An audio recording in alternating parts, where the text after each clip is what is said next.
The heat of Texas summer felt like a weight bearing down on everything. The harsh sun beat down mercilessly on the broad plains that spread out along Highway 83. For miles, the roadway appeared to be an infinite ribbon of black asphalt under the shimmering sun, blurring at the edges like a mirage. It was late afternoon, and the air was thick with the aroma of dried dirt and sun-baked metal.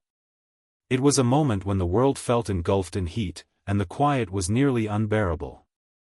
Traffic on Highway 83 was moving smoothly, with vehicles and trucks headed north toward Abilene or south toward San Angelo. However, today's traffic was flowing more slowly than normal. The delay was caused by something far more unexpected than building work or an accident. Something tiny. Something wild. A small bobcat kitten, only a few months old, had made a tremendous impression. This small critter stood in the middle of the road, holding the highway hostage. Despite its size and obvious out-of-placeness, the bobcat kitten had become an insurmountable impediment for the vehicles to ignore. There it stood, refusing to move, its small body shaking with a combination of dread and determination. The automobiles came to a halt as the kitty blocked the road, refusing to leave. Officer Sarah Winters was on patrol that day. It was one of those sluggish days where regular calls came and went, with the most interesting thing happening being a truck breaking down on the side of the road. But this call, this animal incident, was unique. As she reviewed the dispatch notes on her cruiser's screen, she felt a tingle of intrigue. Wildlife disturbances were nothing uncommon in Texas, but the description of the incident piqued her interest. Is a baby bobcat disturbing traffic? She didn't cope with that every day. Sarah, 34, had worked with the Texas Department of Public Safety for 11 years. She'd had her fair share of strange calls, but none like this one. Is there a small, aggressive animal disrupting traffic? That caught me off guard. DPS, this is Unit 247 responding to a wildlife situation on Highway 83 at mile marker 143. Sarah radioed in ETA 3 minutes, as she eased off the pedal. The report was brief, but something seemed odd. This was not an ordinary wildlife call. The bobcat's conduct seemed too intentional and intense. Roger that, Officer Winters. Be advised, we've received additional calls from motorists reporting that the animal is behaving unusually. It appears to be a juvenile bobcat displaying more aggression than expected, the radio announcer replied. Sarah's curiosity increased as she got closer to the situation. This was not a typical meeting. Wild animals frequently try to avoid roadways rather than stand in them. Something wasn't right. As Sarah approached the mile sign, she noticed the activity ahead. A group of automobiles had pulled off onto the shoulder, and the drivers were standing outside, pointing and photographing the juvenile bobcat. She could hear the hum of enthusiastic conversation as drivers discussed what was going on.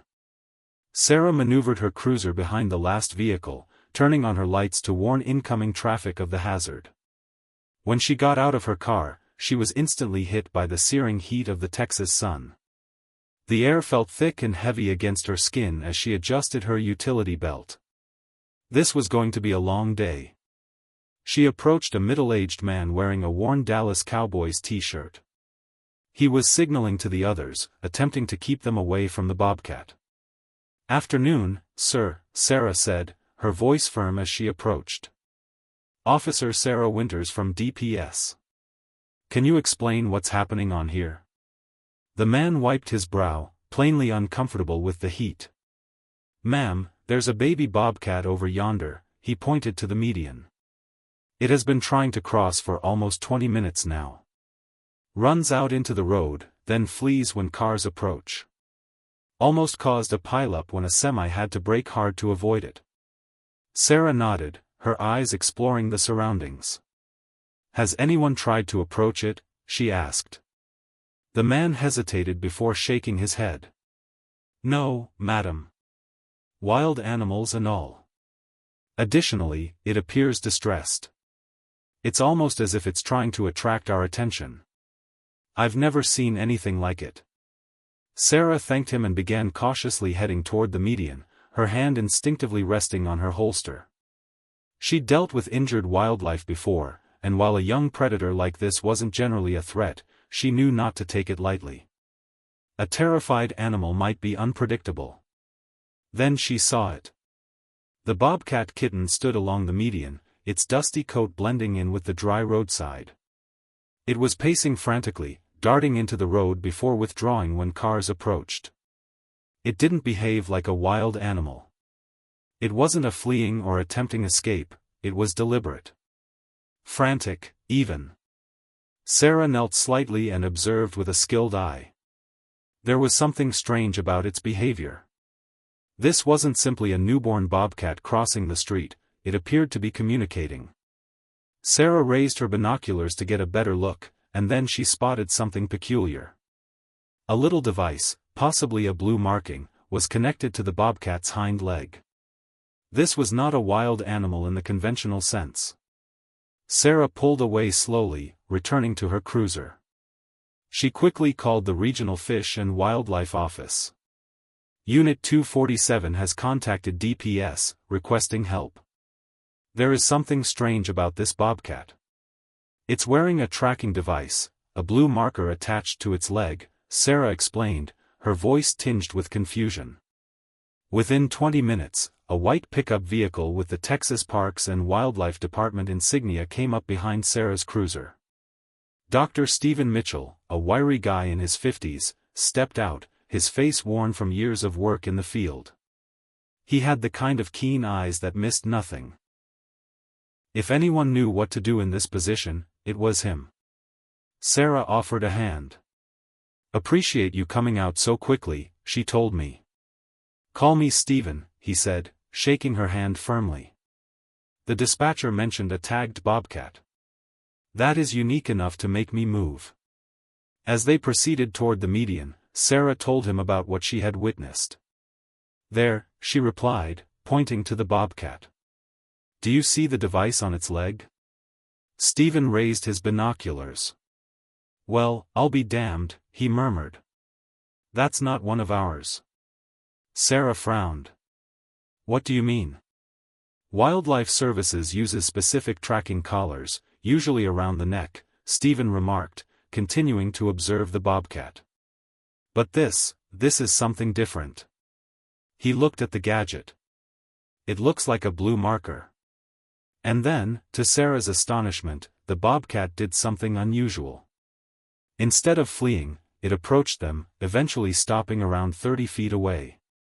It made a short, frantic sound before turning and walking a few steps into the trees that surrounded the roadway. It paused, looking back at them. "It wants us to follow it," Stephen explained, his voice full of astonishment.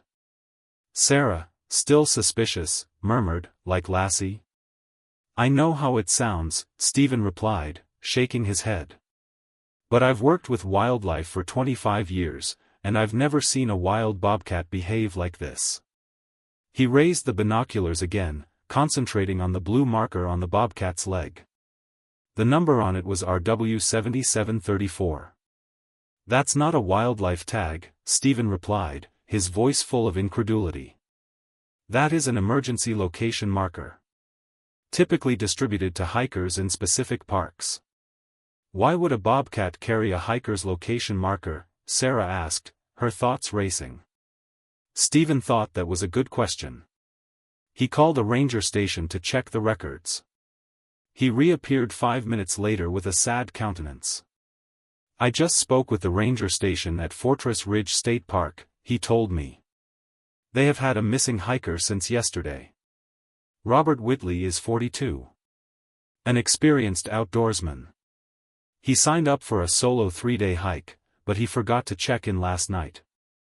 Sarah's policing instincts kicked in. She connected the dots. The marker number matches, RW are his initials, and 7734 was his campsite registration. The pieces were falling into together, but the fundamental issue remained: how did a bobcat become involved in a missing person case? Sarah's pulse accelerated as she realized how serious the situation was. Her instincts as a law enforcement officer had always been sharp, but something about this case seemed odd. This wasn't a typical wildlife disturbance. It was starting to resemble something bigger. A missing hiker and a tracking gadget on a wild bobcat made no sense. But Sarah had learned over the years that even the most perplexing situations may lead to the most unexpected revelations. Dr. Stephen Mitchell, the regional wildlife biologist, was equally fascinated. His experience with wildlife had taught him to expect the unexpected, but this was a new experience for him. A bobcat, an apex predator famed for its independence and elusiveness, is operating with such intent? It was not typical. Well, this is certainly a first, Stephen observed, adjusting his binoculars once more for a better glimpse of the bobcat. I've never seen anything like this. I'm with you on that one, Sarah said, looking at him incredulously. Is a bobcat leading us to a missing hiker?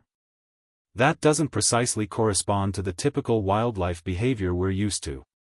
Undeterred by their discourse, the bobcat continued its march to the forest's edge. It hesitated, turning back every few paces to see that they were following. It wasn't running or panicking. It was walking intently, as if it had a certain destination in mind. The longer Sarah stared, the more it seemed like the bobcat was directing them, leading them somewhere vital. You know, Sarah added, taking a step forward, I've seen my fair share of unusual wildlife behavior, but this feels different. It almost feels like it's waiting for us. Exactly, Stephen concurred. This goes much beyond what you would anticipate from a wild animal. Its activities are purposeful. But why? The two of them carefully crossed the roadway, keeping bystanders away from the road as they followed the bobcat into the wooded area beyond. As they reached the gravel shoulder, the temperature appeared to plummet. The shelter of the oak and juniper trees provided a welcome break from the scorching Texas sun. The bobcat directed them along a well-worn route that appeared to be often used, another weird occurrence. Wild bobcats preferred deep underbrush and hidden pathways to avoid predators and humans. But this one was moving confidently down a clear, open track. It's staying on a defined path, Stephen said, staring down at the dirt as he walked. That's another indication that this isn't normal animal behavior. Most wild bobcats would hide in the brush rather than stroll along this road. Sarah nodded, placing her palm softly on the radio by her side.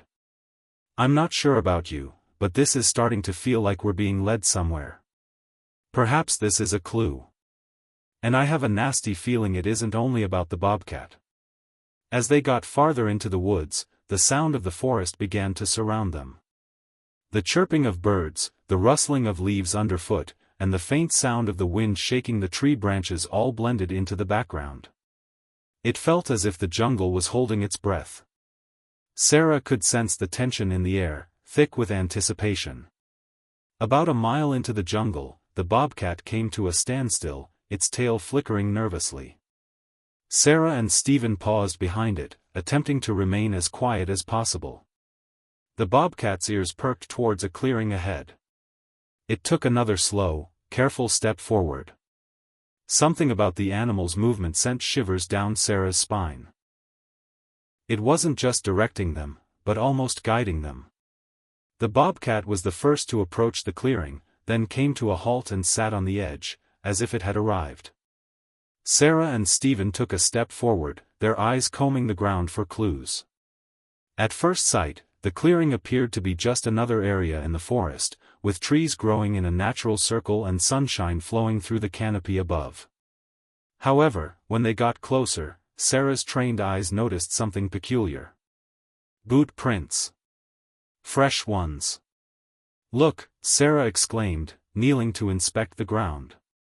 These prints are recent, probably less than a day old. Men's hiking boots in sizes 11 or 12. Definitely not the bobcats. Stephen crouched alongside her, scrutinizing the footprints. Yes, they are recent. Whoever constructed these was moving quickly. And based on the way the grass is flattened here, they were in a hurry. Sarah rose up and scanned the clearing. Somebody was here. But where are they today? Stephen's focus turned to the thicket on the far side of the clearing. I noticed something else. Look over there. Sarah followed his gaze, and her heart sunk. Broken branches. Flattened grass. Unwanted stuff were scattered about. A ripped backpack strap. A water bottle. Most distressing of all, spots of dried blood formed on some leaves. This doesn't look good, Sarah mumbled, reflexively reaching for her sidearm as she crouched to examine the objects. Someone came through here in a haste. And something happened. This looks like an area where someone fell or struggled, Stephen said, pointing to the sheer drop-off at the clearing's edge. I didn't notice this at first, but that's a pretty steep ravine.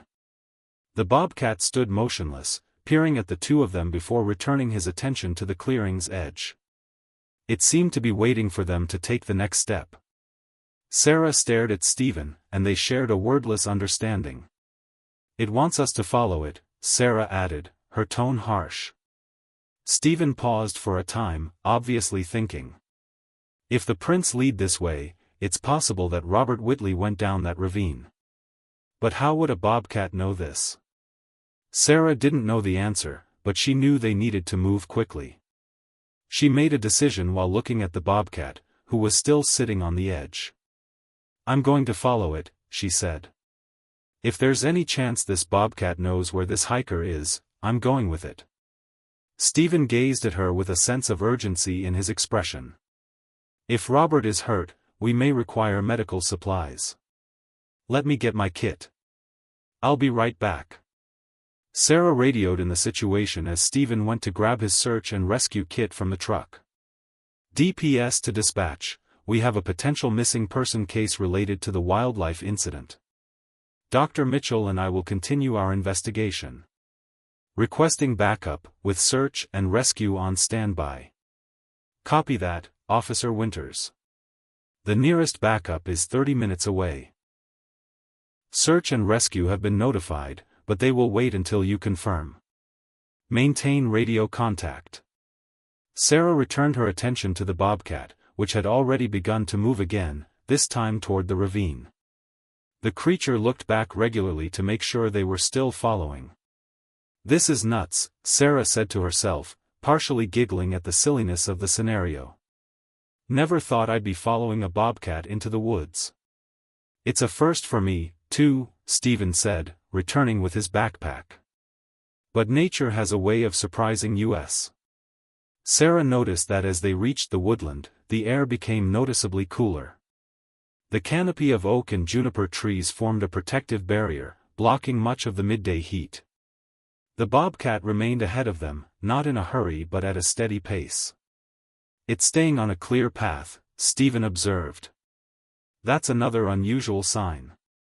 Wild bobcats, including those that have been partially rehabilitated, prefer cover.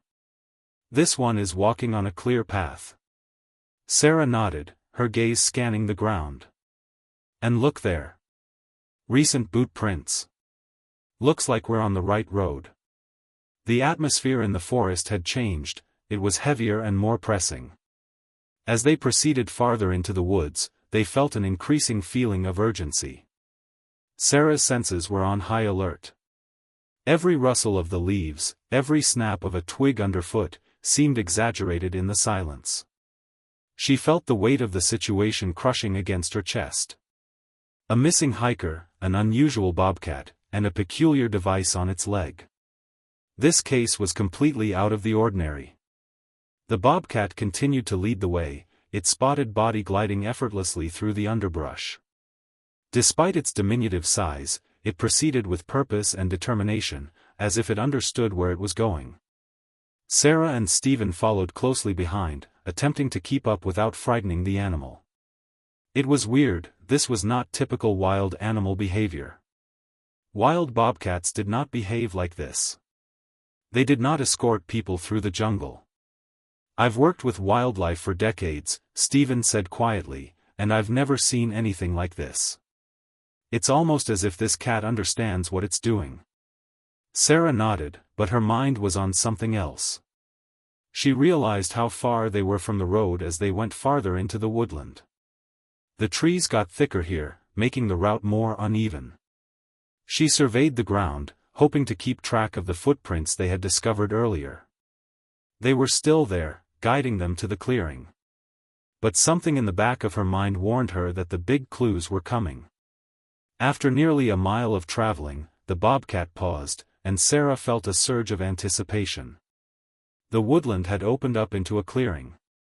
At first glance, it appeared to be simply another section of the woods, but as they pushed deeper in, Sarah noticed something that stopped her in her tracks.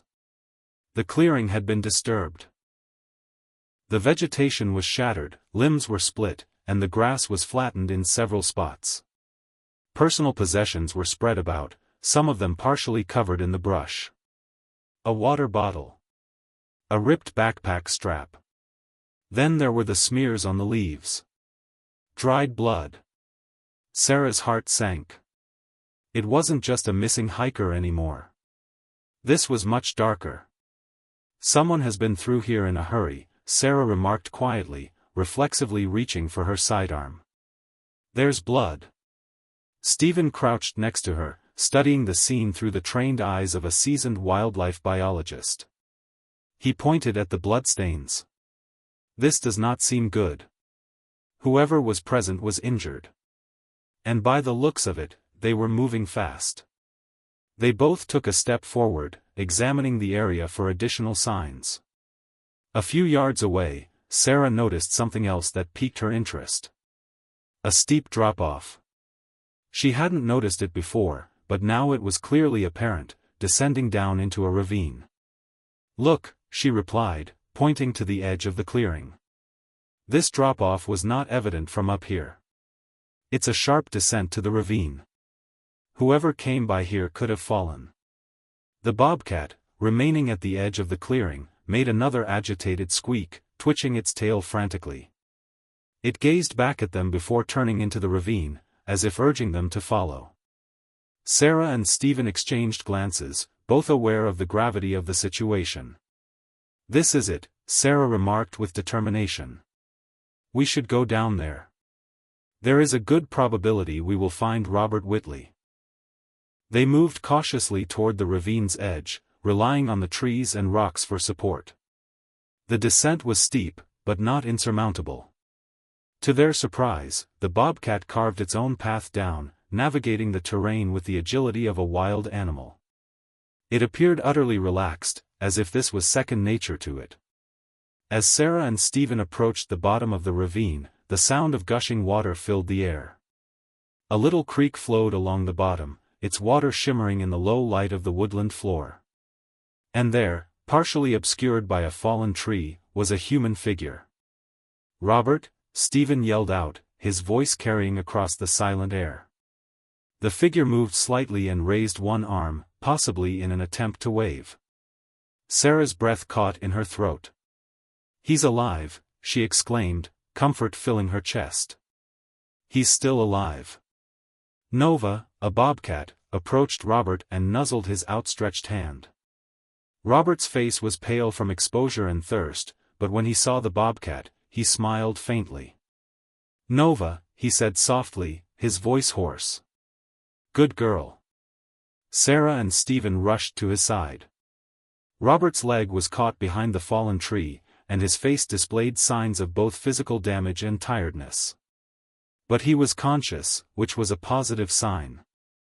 We're here to help, Sarah murmured gently, crouching next to him. We're going to get you out of here. Robert's gaze shifted up to her, and his expression softened. I knew she was coming. I knew Nova would find me. Stephen soon started examining Robert's condition. A compound fracture of the right tibia. Possible concussion. He's dehydrated, but he's stable, he said, before getting to work on stabilizing Robert's leg. Sarah gently offered Robert a bottle of water. We'll get you out of here. Just hold on. Robert's gaze never left Nova, who had sat down next to him, squeezing her speckled body into his side. The relationship between humans and animals was evident. Nova had discovered Robert, exactly as he had planned. Thank you, Robert said softly, his voice scarcely audible. She isn't simply a bobcat. She is my partner. My friend. Sarah was astounded at the connection between them. She had seen numerous rescue situations throughout her years of service, but this one was unique. This was not simply a matter of animal instinct. This was something more, a deep tie that went beyond species. Nova had been trained to assist Robert in his moment of need, and despite all odds, she had succeeded.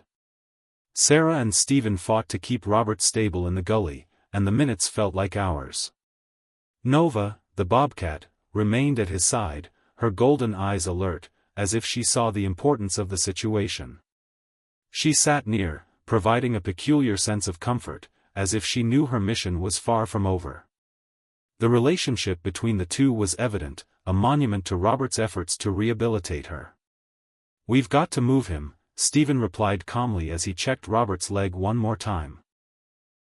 "Search and rescue should arrive any minute, but we can't afford to wait too long. The longer he remains in this position, the greater the risk of infection." Sarah nodded, gazing down at the ravine under them. It wasn't as steep as it first appeared, but the terrain was still difficult.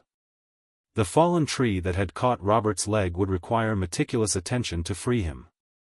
Still, moving him was preferable to risking further issues. She looked up to Nova, who had remained amazingly calm throughout the incident. The bobcat had retreated somewhat, recognizing that it was no longer needed as a guide, but remained close enough to keep an eye on Robert. Sarah remained perplexed by the creature's behavior. She'd spent years dealing with law enforcement issues involving people, but she'd never seen anything like this, a circumstance in which an animal played such an active, life-saving part. The sound of footsteps overhead stopped her thoughts. A crew of rescue workers came at the top of the ravine and gently worked their way down the hill. Their quick movements indicated that they had previous experience with ravine rescues. They were ready, and as soon as they reached the bottom, they went into action. "Is he conscious?" one of the rescue professionals inquired, quickly analyzing Robert's health. "Yes, but he's severely dehydrated and has a compound fracture of the leg," Stephen informed me. "We need to get him out of here as soon as possible." The rescue squad promptly got to work, utilizing a stretcher specifically designed for gully extractions. They carefully examined the region around Robert's leg to avoid causing him further injury. One of the team members gently pulled the fallen tree off Robert's leg, while another tied his damaged leg to prevent further movement. Sarah glanced back at Nova while the rescue squad worked quickly. The bobcat had moved a few feet away, but her gaze remained locked on the rescue effort. Sarah was quiet, but she could feel the animal's stress in its stance. She couldn't help but marvel at Nova and Robert's bond. "Here we go," one of the rescue personnel shouted as they finally secured Robert on the stretcher. They began carefully lifting him out of the gully, and Nova, realizing that the job was almost finished, began to follow them. "Stay with him, Nova," Sarah said, but the bobcat didn't appear to need it. She was already jogging beside the stretcher, her movements smooth and precise, as if she were leading them out of the ravine herself. As they returned to the road, Sarah kept her gaze fixed on the bobcat. She couldn't help but believe that Nova wasn't just following them, but directing them, just like she had in the jungle. The bobcat seemed to be pointing them in the right direction, as if she understood how critical it was to get Robert home safely. When they emerged from the trees and returned to the highway, Sarah radioed in the latest information. "DPS to dispatch, we have located Robert Whitley. He is alive but hurt. Search and rescue personnel are en route to the staging area for further treatment." "Copy that, Officer Winters," said the voice on the radio. "Medical teams are on their way. ETA, 20 minutes. "Understood," Sarah said, feeling little relieved. Although the situation was far from over, Robert was no longer in immediate danger. As the rescue crew worked to stabilize him for transport, Sarah focused her attention on Nova. The bobcat came to a halt a few yards away, peering back at the stretcher. "Good girl," Sarah replied quietly, full of appreciation.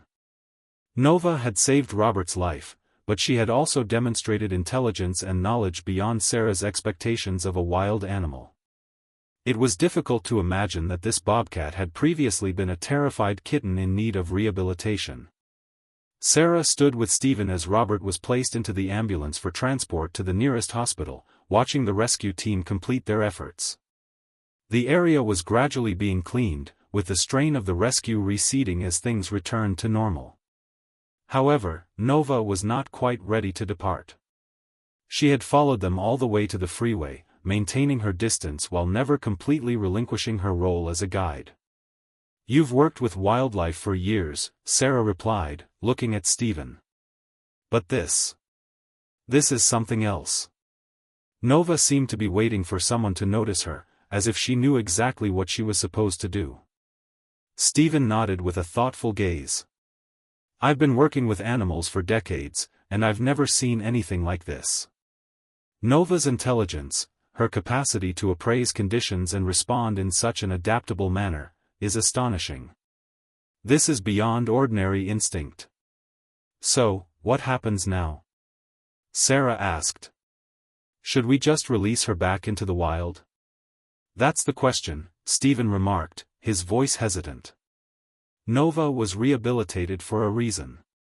She's not completely wild. But she's not completely domestic. It's a tough scenario. She has been conditioned to equate humans with safety, yet she is still a wild animal at heart." The bobcat sat a few yards away, studying them with intelligent, golden eyes. She didn't seem angry or distressed. She appeared to understand and possibly even agree with the conversation that was taking place. "Is Robert going to be okay?" Sarah inquired, looking back at the stretcher one more time before the ambulance pulled away. "He will be," Stephen stated. "His leg will take some time to recover, but he is an experienced outdoorsman. He will be all right." "And Nova? She saved his life. I guess that means we owe her a lot," Sarah remarked, a smile forming on her lips. Stephen chuckled. "I think we all do." Just as the rescue team's last vehicle departed the scene, Nova turned and began trotting back toward the forest. She looked back at Sarah and Stephen, as if to ensure they were following. "Where is she going now?" Sarah inquired, her interest piqued again. "I think she's headed back to her own kind," Stephen added, watching Nova move purposefully. "She is part of the wild, but she is also part of something else. It's a fascinating balance." Sarah had a strong admiration for Nova as she watched her disappear into the trees. The bobcat, once just another wild animal, has become a hero in her own right. And for Sarah, this was more than simply another call, it was a reminder that the distinction between wild and domesticated was not always clear. Nova had taught them that. 3 weeks had elapsed since their rescue. The initial enthusiasm had subsided, but the story of Robert Whitley and Nova, the bobcat who had saved his life, remained a popular topic. The headlines had traveled far beyond local news to national channels. The touching story of a recovered animal saving its caretaker had become a symbol of optimism, intellect, and the unexpected bond between humans and wildlife. Sarah drove through the rural roads surrounding Austin, reflecting on how much had changed since that fatal day on Highway 83. What began as a routine call for animals had evolved into a life-changing adventure for everyone concerned. She had seen personally how an animal's link with a human might extend beyond the physical. It could be a lifeline, a thread connecting two worlds. The response to Nova's tale had been overwhelming. Donations poured in for wildlife conservation and rehabilitation efforts. People were amazed by Nova's brilliance and her unexpected role in saving Robert's life. A few weeks later, Sarah found herself at the Austin Wildlife Rehabilitation Center. Robert had invited her to see how Nova was doing. The center had become a popular destination for those interested in wildlife, conservation, and the unique link between humans and animals. The center was built on 20 acres of land and surrounded by enormous naturalistic cages that gave the animals plenty of room to wander while still allowing visitors to see them. As Sarah arrived, she was greeted by a young volunteer who led her to the main building. She could immediately hear the noises of delighted guests, youngsters laughing, and people conversing as they learnt about the animals held there. Inside, Robert waited for her. He sat in a wheelchair, his leg still in a cast from the injuries he got in the ravine, but his expression was serene and content. It was evident that the weeks of healing had brought him calm. He greeted Sarah with a friendly grin and extended his hand. "Officer Winters, it's good to finally meet you properly," Robert replied, his voice overflowing with thanks. "Last time, I was a bit indisposed." Sarah giggled and shook his hand. "Call me Sarah, and you were handling a compound fracture better than most people handle a paper cut." "Adrenaline is a wonderful thing," Robert laughed, his eyes brightening. "And knowing Nova had succeeded? That was better than any pain reliever." Sarah's joy faded slightly as she gazed around the wildlife enclosures. "How is she doing?" "Nova, I mean." Robert's face lightened up. "Why don't you see for yourself? We are set to start her afternoon training session. Come on, I'll show you." He wheeled himself outdoors, and Sarah accompanied him to a wide, open area in the center of the property. Dr. Stephen Mitchell, who had assisted in Robert's rescue, was already present, standing near a gate and studying Nova, who was pacing about an area of the enclosure. Sarah couldn't help but notice how much Nova had changed since she last saw her. The once small Bobcat kitten has grown into a robust and confident young animal. Her movements were beautiful and calculated, her muscles well-defined as she glided across the enclosure with ease. It was obvious that Nova was thriving. "She's getting big," Sarah noticed, her gaze following Nova as she went through the enclosure with quickness and precision. "She's grown a lot since I last saw her." "Yeah, they grow quickly at this stage," Robert exclaimed triumphantly. "And she is prospering. The event hasn't hampered her recovery, rather, it's given us new insights into her cognitive capacities." As they neared, Stephen opened a tiny gate, allowing them to enter a secure observation area within the cage. When Nova noticed them, she stopped what she was doing and walked over to the group, her gaze fixed on Sarah. It was as if she recognized her. "She remembers you," Robert continued, his voice full of amazement. "That is not common. Bobcats do not usually distinguish between humans until they have had prolonged contact. But Nova, she seemed to recognize you specifically." Sarah felt a peculiar sensation of connection as Nova approached, her golden gaze fixed on her. She had never thought of herself as someone who easily connected with animals, but Nova was an exception. There was something in those eyes that appeared to comprehend more than she could express. "What happens to her now?" Sarah inquired, her voice calm but full of curiosity. Robert and Stephen exchanged glances, as if considering the nuances of the situation. Finally, Robert spoke. "That has actually become a rather complex question. Nova's case has called into question many of our assumptions about rehabilitation," he remarked, his gaze locked on Nova, who sat calmly in front of them. "The usual method would be to limit human contact and finally release her into nature. But Nova has shown such incredible intelligence and a special affinity with people that we're considering a different way. She's not completely wild," Stephen explained. "But she is not completely domesticated, either.